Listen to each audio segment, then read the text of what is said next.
Hello everyone, welcome back to my channel जिज्ञासा। आए हैं लेके फिर से एक नया टॉपिक और आज का हमारा टॉपिक है राइटिंग स्किल्स, बिजनेस कम्युनिकेशन और कम्युनिकेशन स्किल्स का ये टॉपिक है। Let's start with the topic. Writing skills क्या होता है?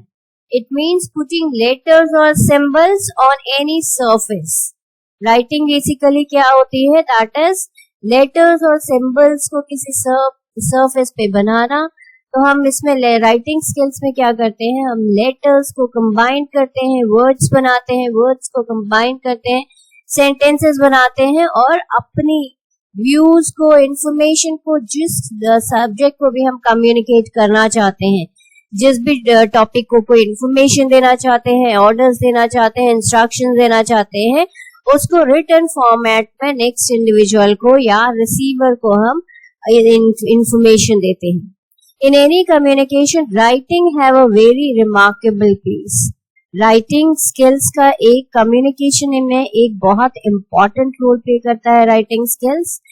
क्यों? क्योंकि writing skills के there are various advantages of writing skills, जिसको मैंने डिटेल में हाईलाइट किया है अपने वीडियो में। डिस्क्रिप्शन आपको लिंक में मिल जाएगा।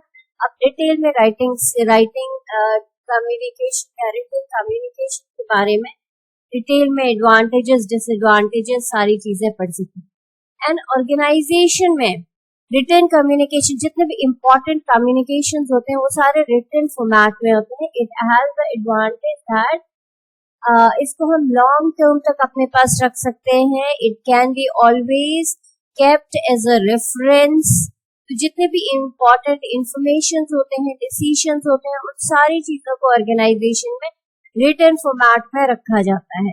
दैट इज व्हाई वी से रिटन कम्युनिकेशन वैसे भी एक ऐसा कम्युनिकेशन है जो लॉन्ग टाइम तक काम में आता है, या फिर एक बार हमारा रिटन कम्युनिकेशन हो जाए तो वो हमारा it has a very long life. ठीक है। Good writing skill allow you to communicate your message with clarity and ease. Good writing skill अगर एक इंडिविजुअल की है तो आप अपने मैसेजेस को कम्युनिकेट कर सकते हो with clarity and ease. Clearly and easily आप अपनी कम्युनिकेशन को सेंड कर सकते हो। Writing is a creative skill. इसको क्रिएटिव स्किल इसलिए कहा गया है क्योंकि राइटिंग में हम हर इंडिविजुअल जिसकी जितनी अच्छी राइटिंग स्किल्स होगी वो अपने स्टफ को, वो अपने कम्युनिकेशन को या वो अपने मैसेजेस को उतनी ही अच्छी से, उतनी ही प्रोफिशिएंटली अपने रिसीवर तक भेज सकता है। Receiver can be one, receiver can be numerous. ठीक है। Practice same and skills proficiency come with practice, same case in writing also. Communication में हमारी 4 स्किल्स होती हैं, LSRW जिसे कहा जाता है, listening, speaking, reading and writing. तो ये चारों ही स्किल्स हमारी इसमें प्रोफिशिएंसी हम ला सकते हैं, इसको हम परफेक्शन की ओर लेके जा सकते हैं with practice, with regular, we can say with consistent practice. Now writing is one of the important skills in communication. और स्टूडेंट्स के पॉइंट ऑफ व्यू से देखा जाए तो राइटिंग स्किल एक बहुत ही ज्यादा इंपॉर्टेंट रोल प्ले करता है, क्योंकि स्टूडेंट्स को तो कम्युनिकेट या अपनी स्किल्स जो भी उसके अंदर है, जो भी उनके अंदर है, उसको बताना ही दूसरे को राइटिंग स्किल्स के थ्रू पड़ता है। तो हमारी राइटिंग स्किल्स जितनी अच्छी होगी उतने अच्छे से हम अपने अंदर, हमारे दिमाग में जितने भी उस टॉपिक से रिलेटेड इंफॉर्मेशन है वो हम अच्छे से सामने वाले को प्रोवाइड कर पाएंगे और अपनी नॉलेज को ज्यादा अच्छे से कम्युनिकेट कर पाएंगे। Writing skills are highly essential because organizations need professional writers. This skill is needed everywhere and organization में हमने कहा स्टूडेंट्स के लिए बहुत इंपॉर्टेंट है, क्योंकि मोस्ट ऑफ द एग्जाम्स आपके रिटन फॉर्मेट में ही होते हैं। आप अपनी इंफॉर्मेशन को या अपनी नॉलेज को रिटन कम्युनिकेशन के थ्रू ही कम्युनिकेट कर पाते हो। एंड ऑर्गेनाइजेशन में भी एक इम्पॉर्टेंट रोल प्ले करता है because we have to communicate with numerous peoples in the organization. Organization के अंदर इंफॉर्मेशन शेयर करनी होती है, ऑर्गेनाइजेशन के बाहर इंफॉर्मेशन शेयर करनी होती है। अपार्ट फ्रॉम दैट हमें कॉन्टैक्ट करना होता है से हमारे सप्लायर्स से, एक्सटर्नल अथॉरिटीज से। इसके अलावा मतलब जितनी भी कम्युनिकेशन कंज्यूमर से हमें कम्युनिकेट करना है, तो वो सारी कम्युनिकेशन हमारी, मोस्ट ऑफ द सारी इंपॉर्टेंट कम्युनिकेशन हमारी रिटन फॉर्मेट में होती है. Some people develop writing skill as even some people जो होते हैं, कुछ लोग राइटिंग स्किल्स को अपनी इतनी अच्छी परफेक्ट कर लेते हैं या इतनी अच्छी बना लेते हैं कि they take it as a career only. जैसे पोएट्स हैं, हमारे राइटर्स हैं, नोवेलिस्ट हैं, हिस्टोरियंस हैं, ये सारे लोग हैं जिन्होंने राइटिंग अपनी स्किल्स के थ्रू, अपनी राइटिंग स्किल्स के थ्रू ही अपने करियर प्रोस्पेक्ट्स डेवलप किए हैं. Good writing skills allow you to communicate your message with clarity and ease to a far larger audience to understand. हम अपनी क्लैरिटी एंड ईज के through writing skills में अपनी information share कर सकते हैं, कम्युनिकेट कर सकते हैं to a far larger audience to understand. बहुत सारे लोगों को एक साथ मैसेज डिलीवर कर सकते हैं, एक साथ इंफॉर्मेशन दे सकते हैं, या फिर एक लार्जर ऑडियंस को हम कम्युनिकेट कर सकते हैं. फॉर एग्जाम्पल, एक रिटन एडवर्टीजमेंट अगर एक बिल बोर्ड में लगा हुआ है, तो it is serving to numerous peoples, एक लार्ज ऑडियंस को उस राइटिंग स्किल्स के थ्रू इंफॉर्मेशन शेयर की जा रही है. नाउ अब हम आते हैं टाइप्स ऑफ राइटिंग स्किल्स. हमारी जो राइटिंग स्किल्स होती हैं, दैट इज डिस्क्रिप्टिव टाइप की होती है, नरेटिव, एक्सपोजिटरी एंड पर्सुएसिव. अब आके पढ़ते हैं ये होता क्या है एग्जैक्टली. देखो, एक्सपोजिटरी राइटिंग क्या होता है. एक्सपोजिटरी राइटिंग का मतलब writing in which author proposes to inform. Author क्या कर रहा है, author proposes to inform and explain the subject to the reader. Subject के बारे में रीडर को बता रहा है, रिसीवर को बता रहा है अपने इस राइटिंग स्किल्स में. Now, this category of writing often equipped with facts and figures. Facts and figures के थ्रू वो अपनी सारी information, intimation जो भी देना चाह रहा है, वो information दे रहा है author, receiver. Now, expository writing usually explains something in a process. Expository writing एक process में जब है, तो वो उसके बारे में explain कर रहा है. इसका एक example देती हूँ आपको.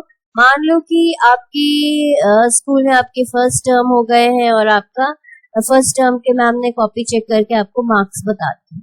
तो ma'am can send a letter to your parents that this student has done very good in their first term exams या very poor in their first term exams, they have got this marks. या हम कह सकते हैं हमारा जो report card होता है, it is also a form of written communication, जिसके थ्रू फैक्ट्स एंड फिगर्स के थ्रू आपके पेरेंट्स को इन्फॉर्म किया जा रहा है, एक्सप्लेन किया जा रहा है कि this is the progress of your child. ठीक है, तो इसे हम कहते हैं एक्सपोजिटरी राइटिंग. नेक्स्ट है हमारा persuasive writing. Persuasive writing that states the opinion of the writer and attempts to influence the reader. Persuasion होता है कि हम किसी को अपने पॉइंट ऑफ व्यू के लिए कन्विंस करते हैं. तो इसमें जो राइटर होता है वो ही wants to try to this influence the reader to accept your opinion, या फिर कन्विंस करने की कोशिश कर रहा है आपके ओपिनियन को. जैसे फॉर एग्जाम्पल, अगर आपके पेरेंट्स को कॉलेज से या स्कूल से लेटर आता है, आपका बच्चा ठीक से पढ़ नहीं रहा है या फिर वो क्लासेस बंक करता है, वो क्लासेस ठीक से अटेंड नहीं कर रहा है, तो दिस इज कॉल्ड एज, या डिस्ट्रैक्ट कर रहा है बच्चों को, तो this is called as a persuasive writing, जिसमें की जो टीचर है वो इन्फ्लुएंस कर रहा है आपके पेरेंट्स को कि आपका बच्चा ठीक से पढ़ नहीं रहा है, और उसके पीछे वो reasons and arguments and justifications provide कर रहा है. नेक्स्ट है हमारा narrative writing. Writing is an art to describe a story. Author places himself as the character and narrates you to the story. Narrative writing होती है, जो भी हमारी ये स्टोरी राइटिंग्स होती हैं, ये सारी नरेटिव राइटिंग होती है, जिसमें कि जो ऑथर होता है वो एक कैरेक्टर बनता है, या वो हिमसेल्फ को एक कैरेक्टर बनाता है, या फिर वो उस कैरेक्टर को महसूस करता है और उसके बारे में पूरी डिटेल में आपको तो नरेट करता है, सारी चीजें आपको एक्सप्लेन करता है. तो नरेटिव राइटिंग है characters and dialogues in it. उसमें स्टोरी टाइप हो सकती है, शॉर्ट स्टोरीज हो सकती हैं, पोएट्री हो सकती है, नोवेल्स हो सकते हैं, और इसमें कैरेक्टर्स हो सकते हैं, डायलॉग्स हो सकते हैं। तो narrative writing often has situations like disputes वाली सिचुएशंस हो सकती है, कॉन्फ्लिक्ट्स हो सकती है, एक्शंस हो सकते हैं, मोटिवेशनल इवेंट्स हो सकते हैं, प्रॉब्लम्स एंड देयर सॉल्यूशंस, वो भी नरेशन में हो सकता है हमारी स्टोरी टेलिंग। ठीक है, नेक्स्ट है हमारा descriptive writing. Writing is used to create a vivid picture of an idea, places और person. It is much like painting with words. देखो, डिस्क्रिप्टिव राइटिंग जो होती है हमारी, उसमें आपको ऐसे डिस्क्राइब किया जाता है, यू कैन विजुअलाइज ऑल दो से आपको बिल्कुल जैसे पेंटिंग, वर्ड से पेंटिंग बनाई जा रही है, you can visualise all those things with your eyes. इस तरह से आपको एक्सप्लेन किया जाता है।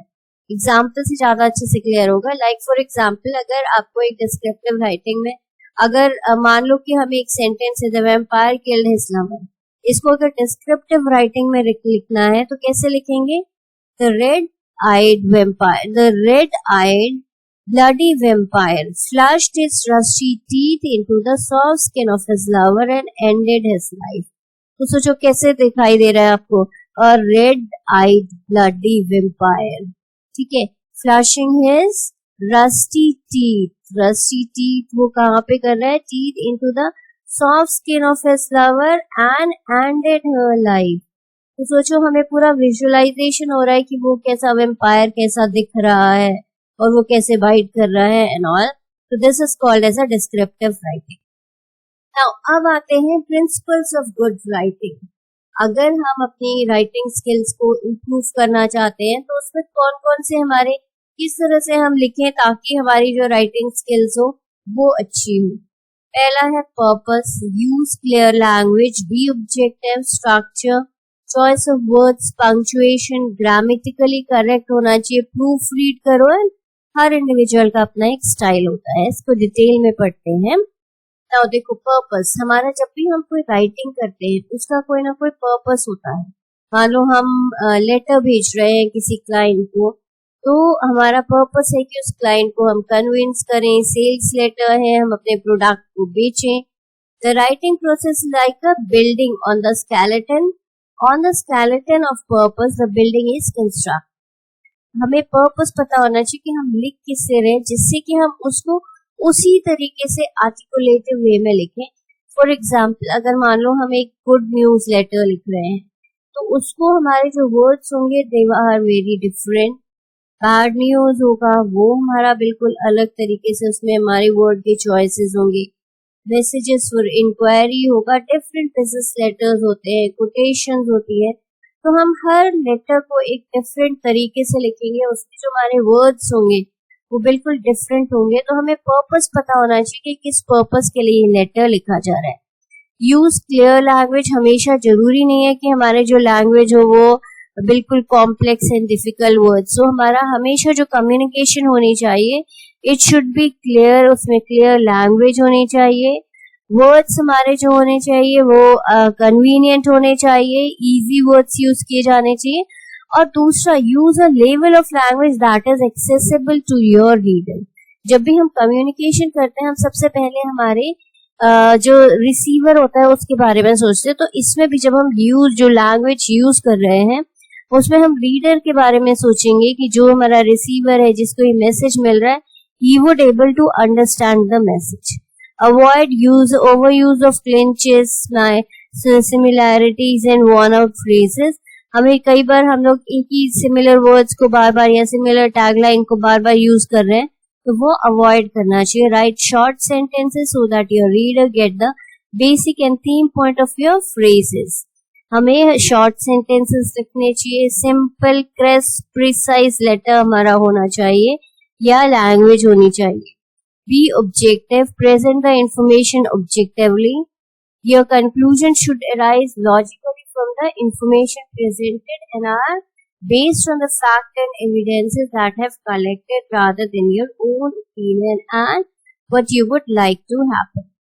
देखो, हमारा जो ऑब्जेक्टिव होना चाहिए वो क्या होना चाहिए कि हमें हमारी information clearly and for the specified purpose, जिस पर्पस के लिए हम दे रहे हैं वो हमारा पर्पस सॉल्व होना चाहिए।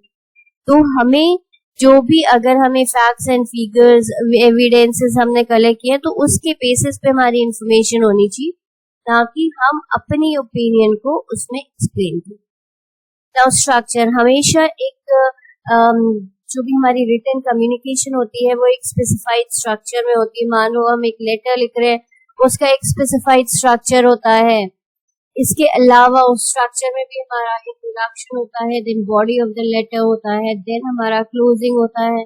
उसी तरीके से हम कोई भी कम्युनिकेशन कर रहे हैं, मान लो हम कोई ऐसे लिख रहे हैं, ऐसे ऑन गांधी जी, तो पहले इंट्रोडक्शन स्टेज पे हम बेसिक से उनके बेसिक, उनकी पढ़ाई कैसे हुई, उनकी लिखाई कैसी हुई, फिर उन्होंने क्या किया, फिर उन्होंने एज अ प्रोफेशन में क्या किया, फिर उसके बाद उन्होंने क्या किया, देन उसके बाद एट द एंड। तो इस तरीके से हमारा क्या होना चाहिए, एक स्पेसिफाइड स्ट्रक्चर होना चाहिए। It should not be in a haphazard way. Now, choice of words that we use determine your style. Your writing could be easy and based on simple words so that the reader gets the main point. हमारे writing basically हम normal course में unless and until that is needed, हमारी जो writing होनी चाहिए वो simple and crisp होनी चाहिए, टू द पॉइंट होनी चाहिए, एंड हम अपने थॉट्स को बिल्कुल क्लियरली जैसे एक्सप्लेन कर पाए वैसे ही होनी चाहिए। Words can convey positive, negative, strong and weak messages depending on what you choose to express yourself. तो हमारे जो वर्ड्स होते हैं, हमने कहा डिफरेंट तरह के मैसेजेस हो सकते हैं, डिफरेंट पर्पस के लिए मैसेजेस हो सकते हैं। तो उसमें पॉजिटिव, नेगेटिव, स्ट्रॉन्ग, वीक, किस तरह से वर्ड्स हमें यूज करने हैं, किस तरह के मैसेजेस हैं, उसके बेसिस पे हमें वर्ड्स को चूज करना चाहिए। पंक्चुएशन क्या होती है, comma, full stop, question mark, exclamatory mark. तो ये जो हमारी ओरल कम्युनिकेशन में होता है इंपॉर्टेंट रोल नहीं प्ले करता है, बट रिटन कम्युनिकेशन में इससे हमारे सेंटेंसेस चेंज हो जाते हैं।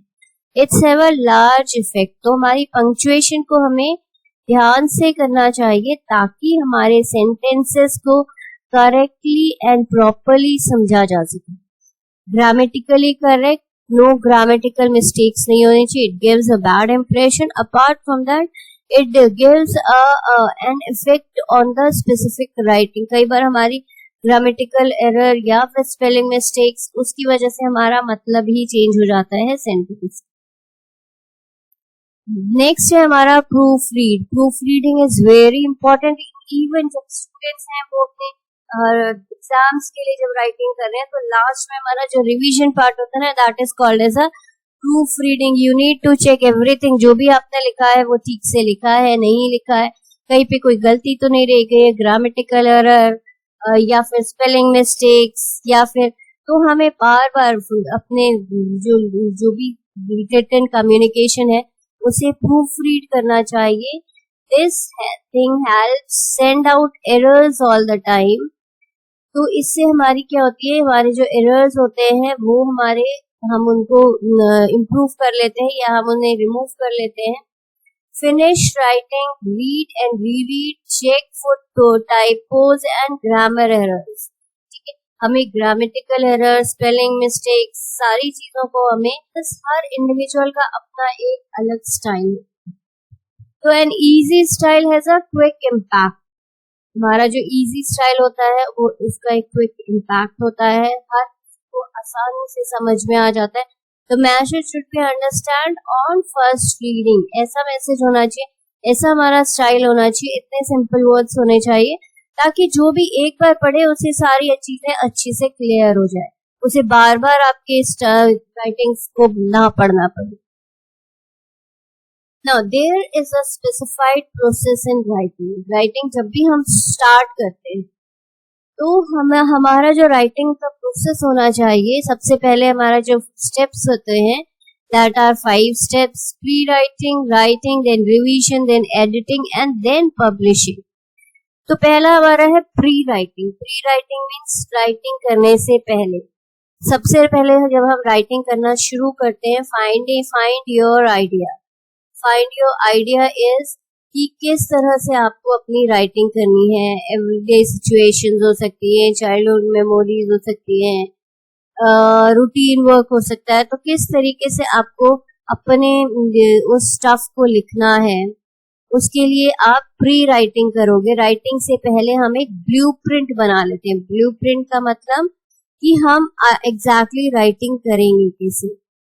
देन हम एक प्लान करते हैं, एक स्ट्रक्चर प्लान करते हैं और उसके अकॉर्डिंगली अपने राइटिंग को स्टार्ट करते हैं। देन हम राइटिंग करना शुरू करते हैं। सबसे पहले हमने ब्लूप्रिंट बना लिया प्री राइटिंग में, हम कैसे कैसे क्या क्या कब कब किस सीक्वेंस में लिखेंगे। देन हम राइटिंग करना शुरू करते हैं। राइटिंग करना इज स्टार्टिंग, अपने वर्ड्स को इतने अच्छे से क्लियरली हमें अपने जो मोटिव है या जिस पर्पस के लिए हम लिख रहे हैं उस पर्पस को हम जितने अच्छे से सॉल्व कर सकें, उस पर्पस को जितने अच्छे से एक्सप्लेन कर सके, उसको जितने अच्छे से परसुएट कर सके एंड कन्विंस कर सके, उस तरीके से हमें लिखना चाहिए। Make writing a regular part of your day, जिससे कि हमारी जो राइटिंग स्किल्स है वो इम्प्रूव होती है। नेक्स्ट है रिवीजन।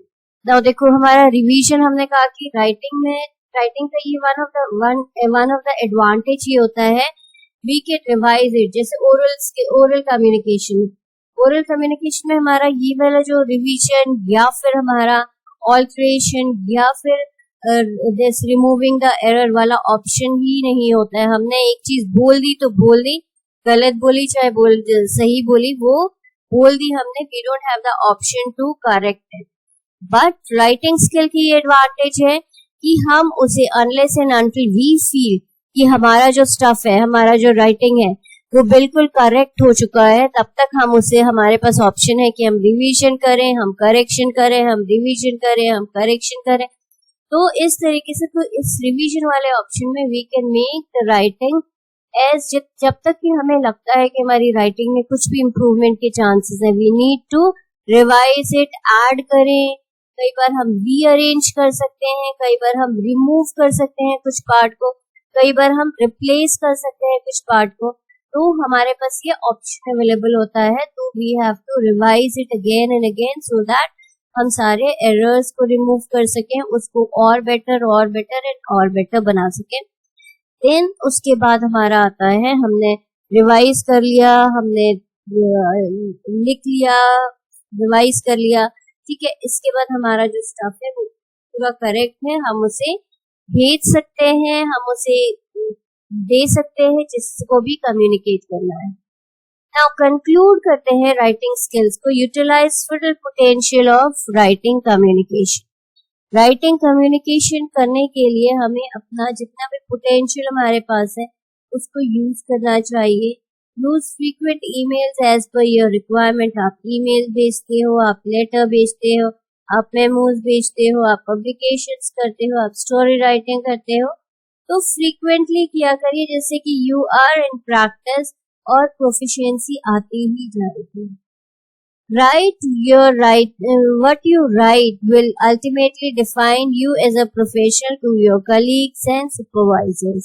आपकी जो राइटिंग स्किल्स है वो आपके बारे में इंटरप्रेट करेगी, आपके बारे में इंफॉर्म करेगी to your colleagues and to your superiors also. Match the appropriate communication method to the recipient. हमें आपको भेजना कैसे है, कम्युनिकेशन का एप्रोप्रिएट मेथड आप यूज करिए रिसिपिएंट को अपने मैसेज को भेजने के लिए। Eliminating excessive and unnecessary communication will improve your workflow. हमें बहुत ज्यादा एक्सेसिव या अननेसेसरी कम्युनिकेशन को अवॉइड करना चाहिए, एलिमिनेट करना चाहिए। Master these skills will improve your ability and enhance your career. Mastering these skills will improve your ability and enhance your career. तो हमारी राइटिंग स्किल्स को इम्प्रूव करके हम अपनी एबिलिटीज को भी इम्प्रूव कर सकते हैं और अपने करियर को भी इम्प्रूव कर सकते हैं। तो this is all about writing skills. Hope आप लोगों को ये टॉपिक अच्छे से समझ में आया होगा, आप लोगों को वीडियो पसंद आया होगा। इस तरह के नए कंटेंट के लिए please subscribe this channel and like कीजिएगा एंड शेयर करिएगा। ज्यादा से ज्यादा शेयर करने से हमारी नॉलेज स्प्रेड होती है और इनहांस होती है बहुत सारे लोगों की नॉलेज। ठीक है, थैंक यू फॉर सपोर्टिंग।